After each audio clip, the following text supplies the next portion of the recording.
Hello friends, तर आज baking class day 5. आज आपण परफेक्ट चॉकलेट ट्रफल आणि परफेक्ट चॉकलेट स्पॉन्ज तयार करणार आहोत एकदम सोप्या पद्धतीने. आणि 3 kgचा केक एकदम परफेक्ट कसा बनवायचा ते पाहणार आहोत. तर चला सुरुवात करू. त्याआधी चॅनलला सबस्क्राईब केले नसेल तर ते करून घ्या.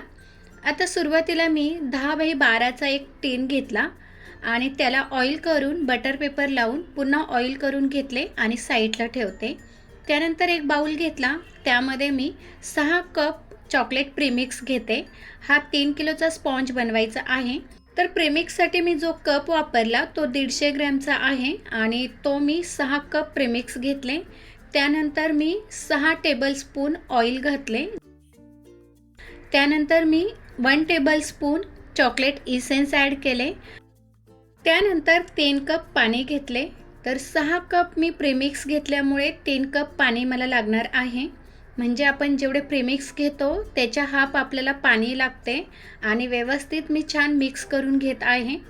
तर एकदम परफेक्ट हे बॅटर तयार करून घ्यायचे.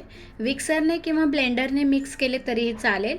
आणि तुम्ही पाहू शकता बॅटर परफेक्ट तयार झाले आहे. ते मी टीनमध्ये घालून घेते. केक बेक करायच्या आधी OTG मी प्रीहीट करायला ठेवला आहे आणि बॅटर मी सर्व साईडने स्प्रेड करून घेते पॅच्युल्याच्या हेल्पने.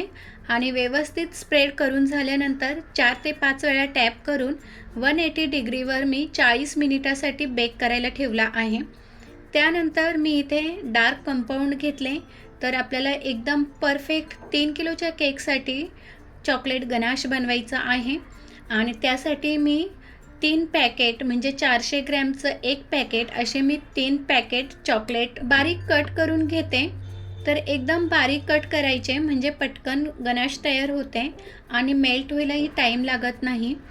तर एकदम परफेक्ट असे हे चॉकलेट गनाश आपले बनणार आहे. हाफ kg केकसाठी 200 ग्रॅम चॉकलेट लागते. तर 3 किलो केकसाठी मी 1200 ग्रॅम चॉकलेट घेतले आहे. म्हणजे 400 ग्रॅमचं एक पॅकेट असे 3 पॅकेट वापरले. चॉकलेट कट करत तोपर्यंत चॉकलेट स्पॉन्ज तयार झाला. एकदम परफेक्ट हा स्पॉन्ज तयार झाला आहे. तो आता मी थंड करायला ठेवून देते. त्यानंतर मी एका पातेल्यात 3 कप व्हिपिंग क्रीम घेतली. म्हणजे आपण जेव्हा चॉकलेट वापरतो त्याच्या हाफ आपण क्रीम वापरतो. तर इथे मी फ्रेश क्रीम न वापरता व्हिपिंग क्रीम वापरली आहे. गॅसवर लो फ्लेमवर मी ही क्रीम छान गरम करून घेतली. कंटिन्यू हलवत राहायची म्हणजे क्रीम फाटत नाही, खराब होत नाही. तर क्रीम एकदम छान गरम झाली. त्यानंतर ती क्रीम मी चॉकलेटमध्ये घातली आणि एकदम व्यवस्थित मिक्स करून घेतले.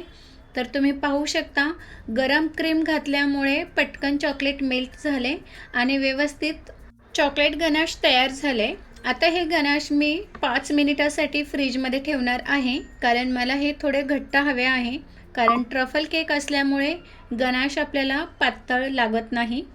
आणि केकही छान थंड झाला. त्याचे मी 3 लेयर कट करून घेतले आणि गनाश परफेक्ट झाले. आता मी केक बोर्डला गनाश लावले आणि पहिला लेअर ठेवून घेतला. त्याला मी शुगर सिरपने सोकिंग केले आणि चॉकलेट गनाश लावून घेते.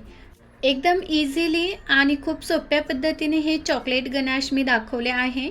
आणि तुम्ही पाहू शकता चॉकलेट गनाश मी लावून दाखवते तर इझिली स्प्रेड पण होते आणि खूप टेस्टी लागते. तर या पद्धतीने मी पूर्ण लेअरवरती चॉकलेट गनाश लावून घेणार. त्यानंतर पुन्हा सेकंड लेअर ठेवून मी चॉकलेट गनाश लावून घेतले. तर अशा पद्धतीने मी पूर्ण केक तयार केला. त्यानंतर पायपिंग बॅगमध्ये स्टार नोझल घालून मी केकवरती डिझाईन तयार करून घेतली. गनाश परफेक्ट झाले की डिझाईन पण एकदम छान होते. तर व्हिडिओत तुम्हाला दिसतच असेल की आपली चॉकलेट गनाशची डिझाईन खूप छान दिसत आहे. आणि हा ऑर्डरचा केक होता 3 किलोचा. तर 3 किलोचा चॉकलेट ट्रफल केक तयार झाला आहे. केकवरती मी फ्रेंड्स फॉरेवर असे नाव पण ठेवून घेतले. आणि हा केक मी कस्टमरला दिला. तर कस्टमरला हा केक खूप आवडला. पार्टीमध्ये सगळ्यांनी हा केक खूप एन्जॉय केला आणि त्यांनी मला रिव्ह्यू पण दिला आहे. तर तो मी तुमच्याशी शेअर करते. तुम्हाला स्क्रीनवरती कस्टमरचा रिव्ह्यू दिसत असेल. तर एकदम छान फीडबॅक दिला आहे. आणि हा चॉकलेट केक तुम्हाला कसा वाटला ते मला कमेंट्स करून सांगा. आणि तुम्ही या पद्धतीने चॉकलेट केक नक्की बनवा. तर पुन्हा भेटूया अशाच एका नवीन व्हिडिओमध्ये. तोपर्यंत बाय बाय.